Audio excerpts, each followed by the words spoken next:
Deus não se ofende com a nossa sujeira, Deus não se ofende com o nosso erro, Deus não se ofende com a nossa falha, Deus não se ofende, porque quando eu me abro para Ele, Ele cura, Ele lava, Ele limpa, Ele transforma. E eu quero dizer, há uma virada para chegar na sua vida. Eu queria tratar com vocês um tema que eu acho que todo mundo deseja, e acho que muitos estão buscando aqui. Eu orei por esse momento, que é uma grande virada na nossa vida.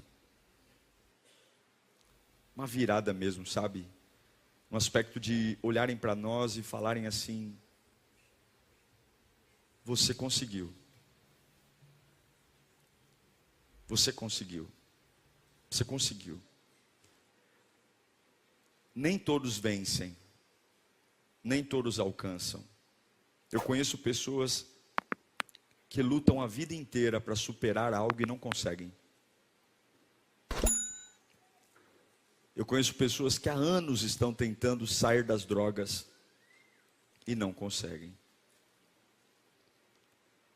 Eu conheço mulheres que há anos estão tentando ser felizes no amor e não conseguem. Virar a chave, virar a página, uma grande virada não é fácil. Existe como se fosse correntes que nos prendem a uma versão nossa que não é legal, que não é bacana, mas nos amarra. E a gente vai envelhecendo, apanhando, sofrendo, vivendo as consequências dos nossos próprios erros, mas a gente não consegue virar. Não consegue mudar, não consegue falar, olha, realmente o meu passado deixou de ser uma prisão e se transformou num professor, porque essa é a finalidade do passado. O passado tem que virar professor, olhar para trás e ter realmente uma grande aula do que não fazer, do que não ser. E Deus falou comigo sobre isso, para que nós vivamos um tempo de libertação, um tempo de uma nova virada. Eu preciso, você precisa também. Então eu queria que você abrisse sua Bíblia no Salmo capítulo 1, número 1, Salmo 1. Nós vamos ler alguns versos. Na verdade são apenas 6 versículos, então vamos ler todo o número do primeiro Salmo. Você que está online, seja muito bem-vindo. Deixe seu like aí, compartilhe, nos ajude a chegar a mais pessoas. Diz assim: como é feliz aquele que não segue o conselho dos ímpios, que não imita a conduta dos pecadores, que não se assenta à roda dos zombadores. Ao contrário, a sua satisfação está na lei do Senhor, e nessa lei medita de dia e noite. É como árvore plantada à beira de águas correntes, dá o fruto no tempo certo, e as suas folhas não murcham, e tudo o que ele faz prospera. Não é o caso dos ímpios, são como palha que o vento leva. Por isso os ímpios não resistirão no julgamento, nem os pecadores na comunidade dos justos, pois o Senhor aprova o caminho dos justos, mas o caminho dos ímpios leva ao quê? Destruição. Espírito Santo, Senhor, não é só um domingo, não é só mais um culto, não é a tua palavra. A gente sabe que os dias são maus, e se o Senhor falar, se o Senhor falar, a nossa vida nunca mais será a mesma. Tem coisas, Senhor, que só da tua boca para a gente entender. Tem coisas que não adianta mais alguém me aconselhar. Ou tem coisas que as palavras humanas são tão pequenas e limitadas. Tem mudanças que só a tua voz, a voz que penetra o meu interior, a voz que me convence, a voz que me dirige, é a tua voz que me embriaga e me faz acordar para uma nova vida, Senhor. Pai, nós temos que desvendar nesta noite os teus mistérios e crer no sobrenatural. Fala conosco, Senhor, fala conosco, Senhor, fala conosco. Acorda-nos, desperta-nos, aviva-nos. Que esta palavra venha a ser realmente um divisor de águas, não porque sou eu que estou pregando, mas é a tua voz, ó Espírito. E esse povo veio aqui atrás de ti, Senhor. A sua voz muda a história.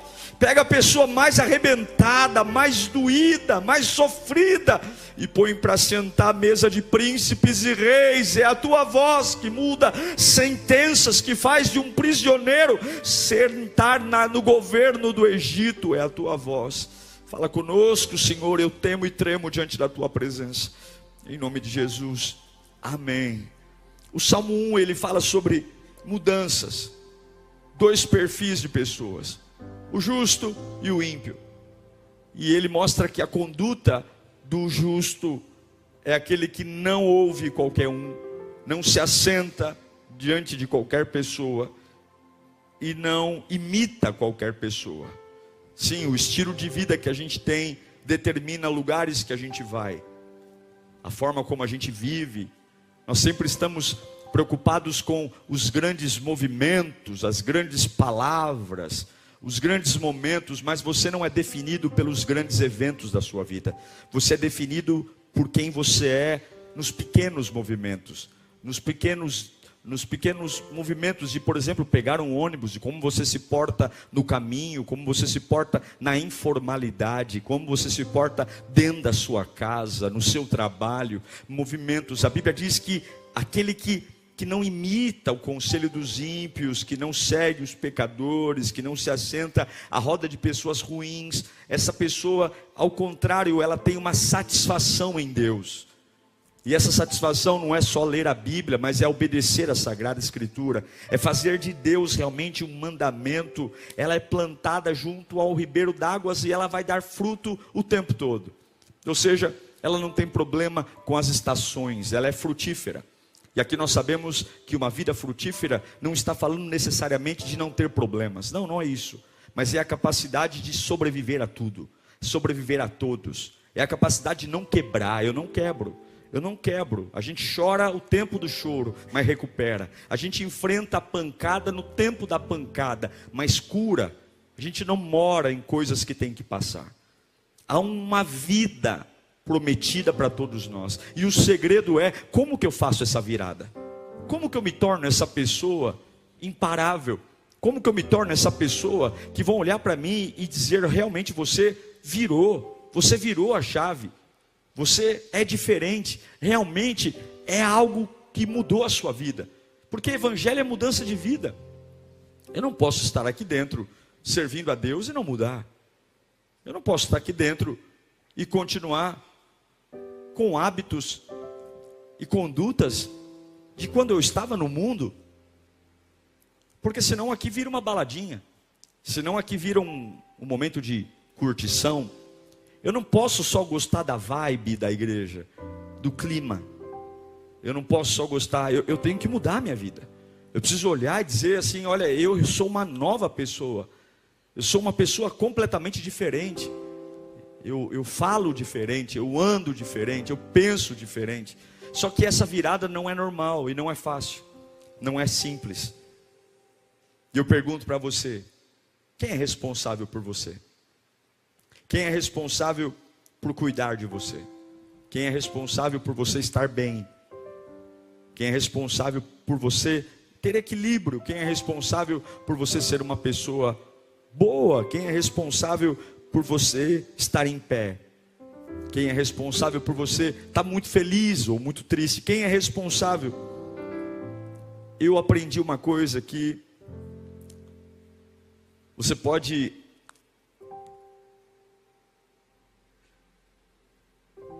viver do seu jeito, mas você não pode vencer uma guerra do seu jeito. Você pode viver do seu jeito, mas você não pode vencer as suas batalhas do seu jeito. E o que eu tenho percebido nos dias de hoje é que a gente anda muito armado. Nós andamos com muita razão, com muita ideia,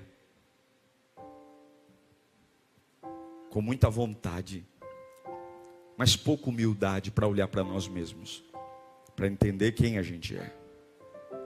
Observe que o salmista diz, como é feliz aquele que não olha para o ímpio, para o pecador, para o zombador, mas ele observa a palavra. E eu queria refletir com você hoje, como fazer essa virada? Como virá? Como acordar nessa segunda-feira com a minha cabeça diferente, morando na mesma casa, vivendo com as mesmas pessoas, e de repente a minha cabeça é outra, eu penso diferente, e eu acredito que isso é possível. Eu acredito que é possível ter uma outra mente. Eu acredito que é possível ver por outra perspectiva. Eu acredito. Você acredita também, não? Que Deus pode te dar uma cabeça completamente diferente. Meu comprometimento, a forma como eu falo, eu acredito. Por quê? Porque isso passa por uma responsabilidade. Fala comigo, responsabilidade. Sim, você tem que entender que a vida cristã fala de responsabilidade. Responsabilidade sobre tudo que acontece na minha vida. E esse é o grande problema. Nós temos dificuldade com responsabilidade. Porque nos assentamos no caminho dos ímpios, porque andamos na conduta dos pecadores, porque assentamos na roda dos zombadores, porque nós sempre procuramos alguém para nos ajudar e para dividir o nosso fardo. E eu tenho uma notícia para te dar aqui hoje. A grande virada da sua vida é o encontro entre você e você mesmo.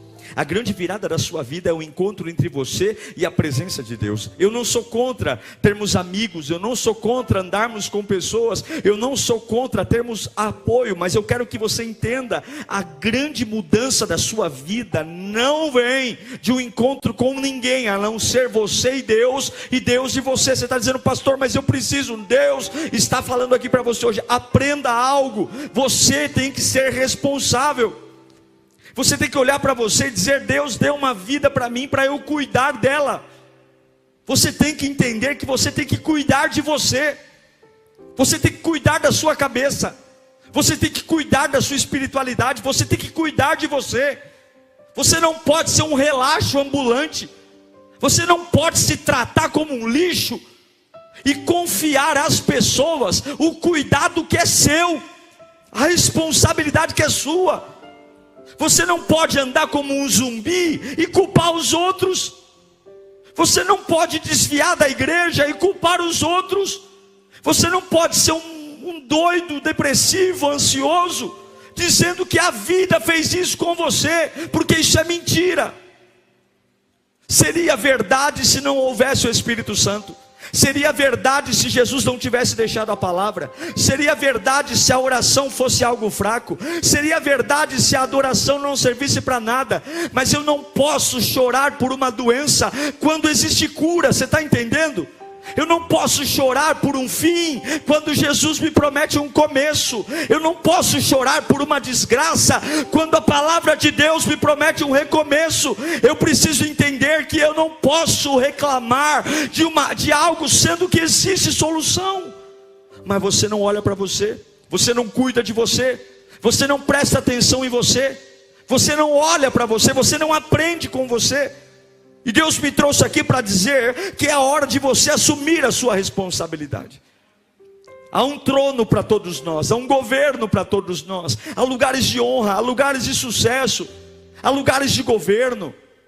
Eu creio em lugares de governo, mas muitas vezes nós não estamos preparados. Queremos, mas não merecemos. Queremos governar, queremos reinar, queremos, mas não podemos, porque somos crianças imaturos. Eu me lembro de Saul, em Saul, 1 Samuel capítulo 13, versículo 8. Eu me lembro, ele esperou 7 dias, quantos dias? O prazo estabelecido por Samuel, mas este não chegou em Gilgal. E os soldados de Saul começaram a se dispersar, fica comigo. E ele ordenou, traga-me o holocausto e os sacrifícios de comunhão. E Saul então ofereceu o holocausto. Quando terminou de oferecê-lo, Samuel chegou e Saul foi saudá-lo. E perguntou Samuel, o que é que você fez? E Saul respondeu, quando eu vi os soldados que estavam se dispersando, e os que não tinham chegado no prazo estabelecido, e que os filisteus estavam reunidos em Miquimás, eu pensei, agora os filisteus me atacarão em Gilgal, e eu não busquei o Senhor, e por isso senti-me obrigado a fazer o holocausto. E disse Samuel, você agiu como um tolo, desobedecendo ao mandamento que o Senhor, o seu Deus, deu a você. Se tivesse obedecido, Ele teria estabelecido para sempre o seu reinado sobre Israel. mas agora o seu reinado não permanecerá. O Senhor procurou um homem segundo o seu coração e o designou líder do seu povo, pois você não obedeceu ao mandamento do Senhor. Saul é um rei, ele é um rei, ele manda em tudo, só que ele não podia fazer uma coisa: ele não poderia fazer sacrifício. O papel de quem tinha que fazer sacrifício era o profeta. Só o profeta poderia sacrificar. Samuel demora. A Bíblia diz que Samuel prometeu chegar em 7 dias, mas ele não veio. E os filisteus estão se aproximando, há uma guerra iminente. E era hábito, antes de sair da guerra, oferecer uma oferta ao Senhor. E aí Samuel, o rei Saul se vê no direito de, porque o profeta Samuel não chegou, ele vai lá, e ele é o rei, ele não é o profeta, ele é o rei. Ele vai lá e pega o carneiro, ele pega o holocausto e ele sacrifica, como se ele fosse o profeta. Ele entrega. E Samuel chega, e quando Samuel chega, vê Saul, o rei Saul oferecendo, e o profeta Samuel fala: o que você fez, cara? Você não pode fazer isso. Você não pode entregar. O grande erro de Saul foi oferecer uma oferta a Deus no lugar do profeta. Mas o problema não foi isso. O problema foi que na hora que Samuel perguntou para Saul: o que você fez? Ao invés dele falar assim: olha, me desculpa, eu errei, eu me precipitei, me perdoa, eu estou arrependido, eu não queria ser assim, eu não queria fazer assim, eu não queria ter essa vida. Na hora que ele é confrontado, ao invés de dizer: olha, me perdoa, eu sei lá, ele fala assim: a culpa é dos soldados. Os soldados estavam muito agitados para a batalha. A culpa é do inimigo. Os filisteus estão chegando. A culpa é sua. Você está atrasado. Quando ele erra, ele não consegue assumir a responsabilidade. E aí Deus diz: você acabou de perder o seu trono. Você nunca mais vai reinar. Porque o trono não persiste para pessoas que não assumem a responsabilidade. Sim, tudo o que ele falou é verdade. Os soldados estão agitados, os inimigos estão chegando, Samuel está atrasado, mas ainda assim não justifica fazer algo que não devia. O que eu quero dizer é, quando você está vivendo uma fase de crise, você quer uma virada, você quer viver uma vida nova, você quer realmente ser um novo homem, uma nova mulher, e a pergunta que fica é: quem é o responsável por tudo que você viveu até agora? Onde está a sua responsabilidade? Diante de Deus, como é que você consegue olhar para Deus e dizer: Senhor, realmente eu sou responsável? E aí você vê um outro homem, 2 Samuel capítulo 12, versículo 13. O erro de Saul, fica comigo aqui. O erro de Saul foi oferecer uma oferta a Deus no lugar do profeta. O erro de Davi foi ter cometido adultério. O erro de Davi foi ter tido relações sexuais com a mulher de um outro homem. O erro de Davi foi muito mais sério do que o erro de Saul. Concorda comigo ou não? O que é mais grave? Fazer uma oferta a Deus no lugar do profeta, ou transar com a mulher de um homem? Transar com uma mulher casada? Só que na hora que Deus confronta Davi, o profeta Natan entra no palácio e olha no olho de Davi, essa é a resposta. Ele não diz: mas ela estava tomando banho na sacada do palácio. Ele não diz: mas eu sou homem. Homem é assim mesmo. Homem ficou excitado, não consegue pensar em outra coisa. Não, a culpa é dela, ninguém mandou o marido dela que cuidasse. O que ele respondeu? Pequei contra Senhor, a culpa é minha, eu sou responsável. A culpa não é de Betseba, a culpa não é do universo, a culpa não é do mundo cruel. Eu pequei. E a Bíblia diz que o Senhor perdoou o seu pecado e não morrerá. Deus disse para Saul: o seu reinado acabou agora, porque você entregou uma oferta no lugar de Samuel. E Deus disse para Davi, que cometeu adultério: eu te perdoo e você continua rei. Por quê? Porque a diferença não é o tamanho do pecado, a diferença não é a gravidade do pecado, a diferença é como eu me responsabilizo por aquilo que eu faço. E a pergunta que eu digo para você é hoje: você quer uma grande virada na sua vida? Você quer ser uma pessoa diferente? Você quer ter governo? Você realmente quer exercer autoridade? Será que não é hora de largar o vitimismo? Será que não é hora de parar de reclamar, de culpar? Será que não é hora de tentar, de ficar dizendo o que é fulano, o que é ciclano, repetindo sua história triste, repetindo sua história marcante, e dizer diante de Deus: Senhor, eu estou aqui, meu Pai, eu estou aqui, eu vou meditar na tua palavra de dia e de noite, mas sou eu e ninguém mais, sou eu e ninguém mais. Eu estou aqui, eu quero uma virada na minha vida. O que aconteceu eu não mudo, o que aconteceu eu não altero, mas eu preciso entender que esse meu gênio, esse meu temperamento é culpa minha, a forma como eu vivo é culpa minha, a forma como eu reajo é culpa minha, e eu estou aqui dizendo: eu pequei, eu quero ajuda. Uma grande virada não vem de uma cadeira de faculdade, uma grande virada não vem de um curso motivacional, uma grande virada não vem de um intercâmbio internacional, uma grande virada não vem de joelho no monte, uma grande virada vem de olhar no espelho e dizer para Deus: eu pequei e eu preciso da tua ajuda. E a Bíblia diz que aqueles que se humilham diante das potentes mãos do Senhor serão poderosamente exaltados.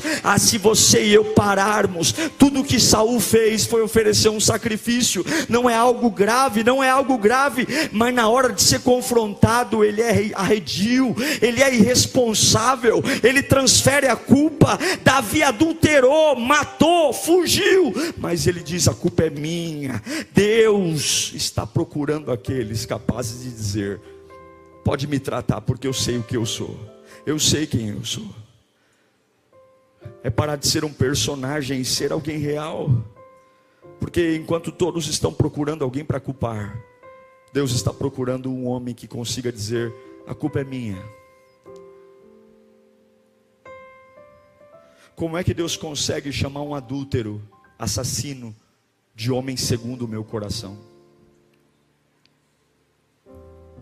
Porque não é o tamanho do buraco que você caiu, é a capacidade que você tem de se levantar. O pecado não é maior que o arrependimento. Deus não quer saber a gravidade do erro, mas é a sua capacidade de olhar no espelho e dizer: Senhor, eu estou aqui, a culpa é minha, e eu quero me tratar, eu preciso de ajuda. Crianças não assumem responsabilidade. Paulo vai dizer em Gálatas capítulo 4, versículo 1, que digo, porém, que enquanto o herdeiro é menor de idade, em nada se difere de um escravo, embora seja dono de tudo. No entanto, ele está sujeito aos guardiões e administradores, até o tempo determinado por seu pai. Pare de culpar as pessoas pela forma como você vive. Pare de culpar as pessoas pela forma como você anda, pela forma como você fala. Pare de dizer para as pessoas que você é assim porque a sua criação, a minha criação. Não, está na hora de você dizer: eu sou assim porque eu me permiti me tornar isso, porque há um novo começo. Se Jesus não mudar sua vida, nós rasgamos a Bíblia e vamos embora. Se Jesus não puder te dar um novo sentido, fazer de você uma pessoa completamente diferente, nós estamos aqui jogando o nosso domingo no lixo, jogando o nosso tempo fora.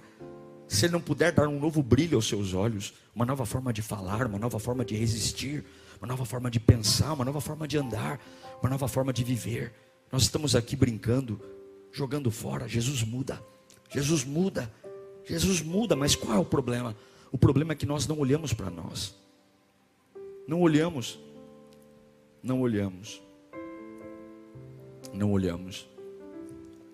Jesus disse em Mateus 7, versículo 1,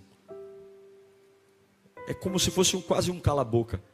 Ele diz: não julguem, para que vocês não sejam julgados, pois da mesma forma que julgarem, vocês serão julgados, e a medida que usarem também será usada para medir vocês.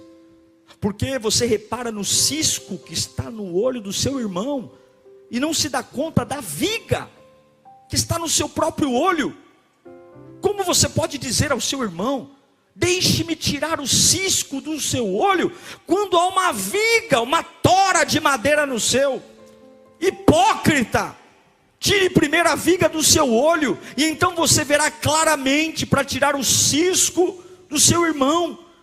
Meu Deus, que palavra forte! Jesus está falando: por que você não cuida da sua vida, ao invés de cuidar da vida do outro? Por que você não se preocupa com você?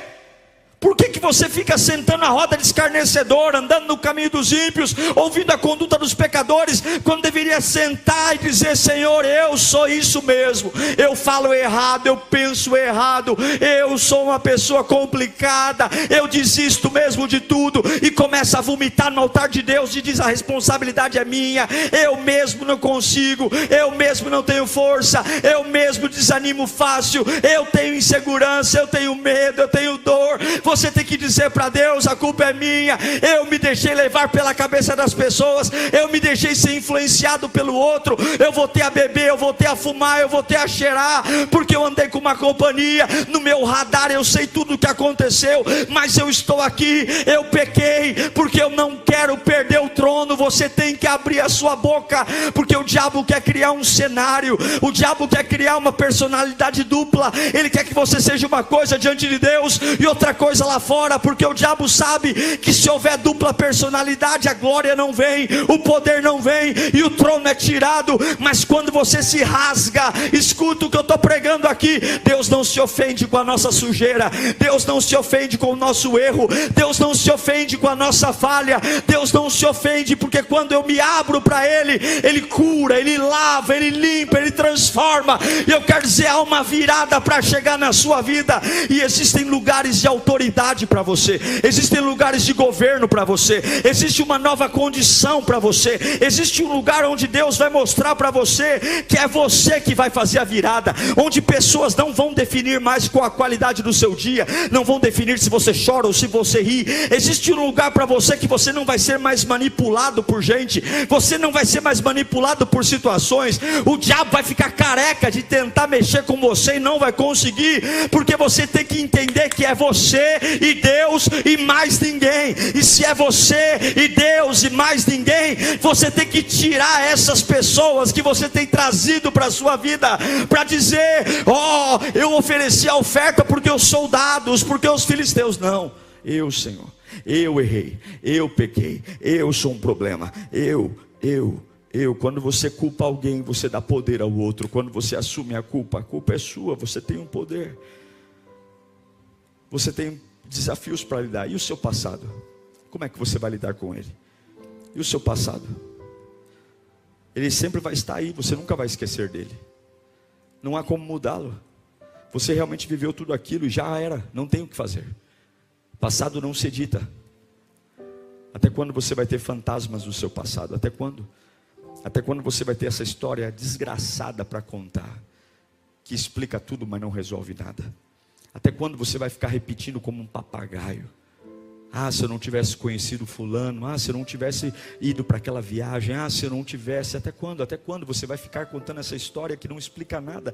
E por que você não bate no peito e fala: Senhor, está aqui, Senhor, olha, eu fui imprudente, eu fui irresponsável, eu não ouvi minha mãe, não ouvi meu pai, não te ouvi, está aqui, Senhor, faz de novo, e eu agora assumo a responsabilidade pelo meu passado, e eu quero ser livre, eu quero reinar, eu quero o trono. Quem é responsável pelas pessoas que passaram pela sua vida? Todas as pessoas deixam marcas, todas as pessoas marcam a gente, e tem gente que passou pela nossa vida e nos marcou de uma forma terrível. E aí você diz: pastor, mas eu fui ingênuo.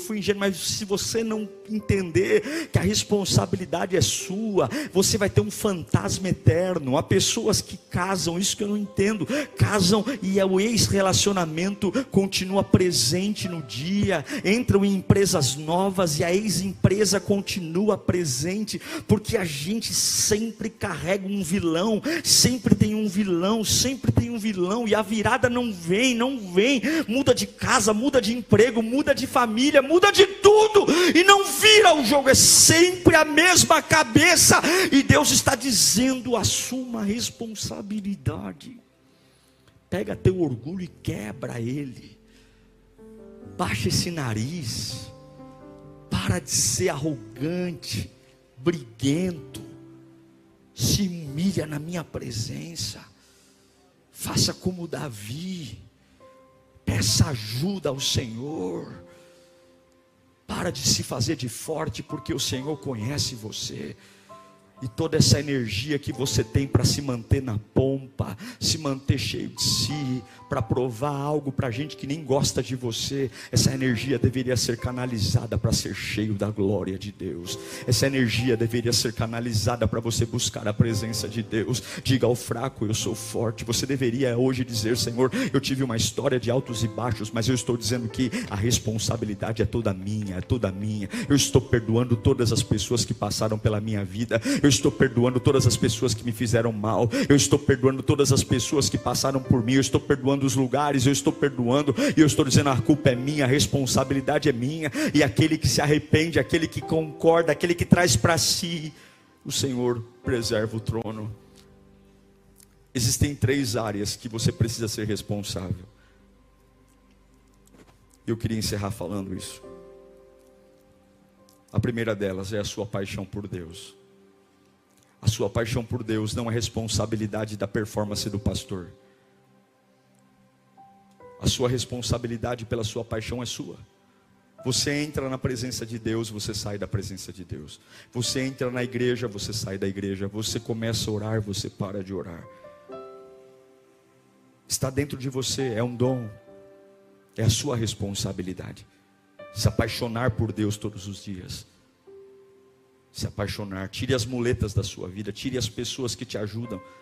Eu vou dizer a você, eu já vim à igreja com a minha filha no hospital, eu já vim à igreja sem vontade, eu já vim à igreja do jeito que tinha que vir. Eu não dependo de ninguém para estar na presença de Deus. A responsabilidade pela minha paixão por Deus é minha. Eu não me importo com cara feia, eu não me importo se falam bem de mim, se falam mal de mim. Eu não me importo, eu não deixo ninguém administrar a minha paixão por Deus. É minha responsabilidade, eu guardo ela às 7 chaves. A minha paixão por Deus ninguém toca. A minha paixão de Deus ninguém põe o dedo. A minha paixão por Deus a doença não toca, o desemprego não toca. A minha paixão por Deus é intocável, nada mexe nela. O meu aleluia, o meu glória a Deus está guardado às 7 chaves. As minhas mãos levantadas e dizer: Tu és o Senhor da minha vida, está guardado às 7 chaves. Ninguém vai me calar, ninguém vai mexer na minha adoração, ninguém toca no meu fervor, ninguém toca na minha devoção, ninguém mexe no fato dele ser o Senhor da minha vida, Rei dos reis, Senhor dos senhores. Eu já tive carro roubado, já tive enfermidades, já passei por situações absurdas, mas eu nunca deixei que tocassem na minha paixão por Deus. E eu quero dizer que a sua paixão por Deus é sua responsabilidade, porque você vai ser traído, você vai ser humilhado, você vai ser perseguido, você ainda vai ficar doente, você ainda vai ouvir coisa que não gosta, você ainda vai ter decepções, você ainda vai ser abandonado, e você não pode deixar que toquem na sua paixão por Deus. Você não pode dizer: eu estou desviando por causa do fulano, eu estou desanimado por causa do ciclano. Isso é coisa de criança. Eu não consigo orar porque ninguém me apoia. Toma vergonha na sua cara. O sangue de Jesus é o teu sustento. É o sangue de Jesus. Não há ser humano nesse mundo que vai tocar na minha paixão por Deus. Não há pastor, não há bispo, não há apóstolo, não há filho, não há mulher. Não vai. Levanta a sua mão. Eu quero que você declare que ninguém vai tocar na sua paixão por Deus. Fala isso: ninguém vai tocar na minha paixão por Deus. Fala mais alto: ninguém vai tocar na minha paixão por Deus. Ninguém. Se você estiver na UTI, e se você estiver na UTI, ninguém vai tocar na minha paixão por Deus. Ninguém. Ninguém vai tocar. Ninguém. É sua responsabilidade chegar aqui fervendo. É sua responsabilidade aqui chegar fervendo. É acordar fervendo. É sua responsabilidade. Ninguém vai tocar. E vão tentar tocar. Vão tentar tocar. Vão tentar mexer com você. Vão tentar tirar você do eixo. Vão tentar mexer na sua estrutura emocional. Vão tentar fazer e dizer que não vale a pena servir a Deus. Vão tentar. Não deixa tocar. Não deixa tocar. Minha paixão por Deus não. Porque é aqui que eu me levanto. É aqui que eu me ergo. É aqui que a vida faz sentido. É aqui que os olhos abrem. É aqui que o poder vem. Lembra que eu contei a você quando me humilharam na empresa, colocaram a minha mesa do lado do marmiteiro? Eu tinha 19 para 20 anos, eu fui até o banheiro, eu me acabei de chorar. E tudo que eu lembrava era que eu servia a Deus. Eu lembrava: Senhor, eu sou um músico da tua casa, eu sou um servo da tua casa. Nesse lugar eu estou sendo tão humilhado, Senhor, mas eu amo estar na tua presença, eu amo adorar o teu nome. E Deus falou assim: sai daí, porque tudo que eu preciso é lembrar quem eu amo. Se você lembrar quem você ama, preserva a sua paixão por Deus. Preserva, não deixa ninguém tocar. A segunda coisa que você tem que guardar é as suas escolhas. Em Deuteronômio capítulo 30, versículo 19, fica comigo aqui. Eu invoco o céu e a terra como testemunha contra você, de que coloquei diante de você o quê? O quê? A vida e a morte, a bênção e a maldição. Agora escolham a vida. Eu quero que você escolha a vida, mas tem a bênção e a maldição, a vida e a morte. Sempre você vai ter duas escolhas, dois caminhos. Sempre. Você vai sair desse culto, tem a vida e a morte. Você vai trabalhar amanhã, tem a vida e a morte. Você tem que ser responsável pela sua escolha. Você tem que ser responsável. Não importa o que fazem com você, escolha bem, escolha ter fé, escolha ser honesto, escolha amar Jesus, escolha seguir em frente, escolha perdoar, não deixe que escolhem por você, escolham por você, escolha liberar palavras de unção, escolha ter uma boca santa, escolha ser alguém curado, escolha.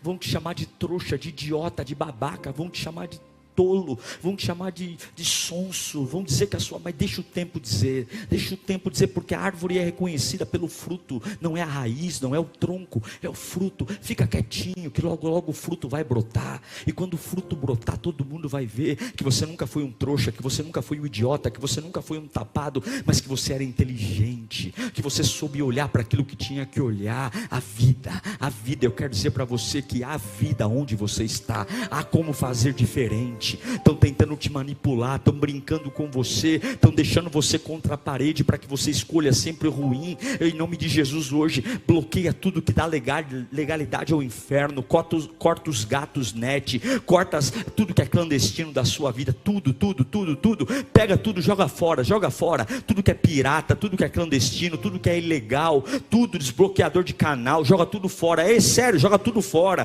tudo que você não consegue ter, joga fora. Você quer ter uma vida boa? É sua responsabilidade, é sua. Você quer chegar a novos lugares, você quer ter uma virada na sua vida, seja honesto, deixa Deus colocar e dizer assim: ó, eu tenho um compromisso com Ele. Tenha coragem de jogar tudo fora, tudo que é ilícito, tudo aquilo que não vale a pena. Qualquer lugar, se você está trabalhando num emprego e esse emprego te faz pecar, peça a conta hoje, já liga lá, amanhã você não vai trabalhar. Mas pastor, eu tenho que pagar a conta, quem sustenta você é o Senhor. Você não precisa se lambuzar no chiqueiro para comer, porque você tem pai e teu pai tem casa. Há sempre a vida e a maldição. Assuma a responsabilidade. Pastor, mas eu não tenho escolha, eu tenho que sobreviver. Não, você tem que comer da mão de Deus, você tem que comer do sustento de Deus. Deus vai sustentar você.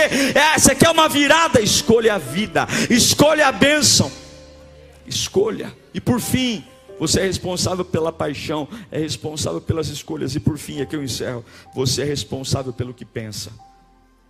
Isaías 55, versículo 9 diz que assim como os céus são mais altos do que a terra, os meus caminhos são mais altos do que os seus caminhos, e os meus pensamentos mais altos. Os pensamentos de Deus são mais altos do que os nossos. Então quando você olhar para uma coisa e você tiver uma impressão, entenda que Deus pode ter uma impressão maior do que a sua. É por isso que a fé é o firme fundamento das coisas que não se veem, mas se esperam. Então nem sempre a sua primeira impressão é a impressão correta, porque você tem uma leitura e Deus tem outra. Os pensamentos de Deus são maiores. Então você sempre pode ter uma escolha: ficar com as suas impressões ou ficar com as impressões de Deus. Tem muitas vezes que você vai acordar e dizer: na minha impressão é o fim. Só que aí você vai dizer, os pensamentos de Deus são mais altos. Então ainda que seja o fim, eu vou continuar crendo, porque Deus sempre pensa além. Sempre pensa além. Deus me mostrou uma pessoa hoje aqui, destruída mesmo, emocionalmente destruída. Deus mostrou que a sua casa realmente está um inferno. Quando eu cheguei e parei meu carro ali, eu vi uma alma chorando. Uma alma chorando. Deus tem dito, já disse isso no louvor, e Deus tem algo para você aqui hoje. Deus não tira os olhos de você, mas Deus está esperando você se posicionar. Deus está esperando você assumir a sua responsabilidade. Deus está esperando você parar de querer que as pessoas mudem para você tomar jeito na vida, e você dizer para o mundo fique onde está, demônios ficam onde estão, porque quem vai mudar agora sou eu. Eu vou mudar, a minha cabeça vai mudar, a minha paixão vai mudar, os meus pensamentos vão mudar, e é isso que Deus tem para você aqui hoje. Você quer virar a sua vida? Assuma a sua responsabilidade pela sua paixão por Deus, pelo que você pensa e pelo que você escolhe. Eu tenho certeza que a sua vida nunca mais será a mesma. A pergunta que eu faço para orarmos é: se a culpa nunca é nossa, se nós nunca somos responsáveis, quem tem que vir para arrumar a minha vida? Quem tem que vir para me dar solução? Quem?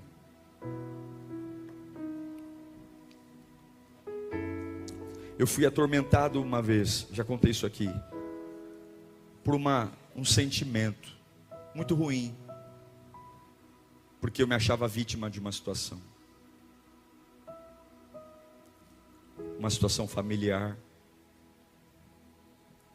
e eu esperava que alguém se retratasse para ficar tudo bem, mas aí Deus me disse que isso nunca ia acontecer, que aquela pessoa nunca teria a capacidade de refletir sobre aquilo e ter a mesma maturidade que eu estava tendo, e eu iria passar a minha vida inteira escravo de um sentimento que aquela pessoa talvez nunca teria a maturidade e a hombridade de vir até a mim e dizer: ó, você tem razão.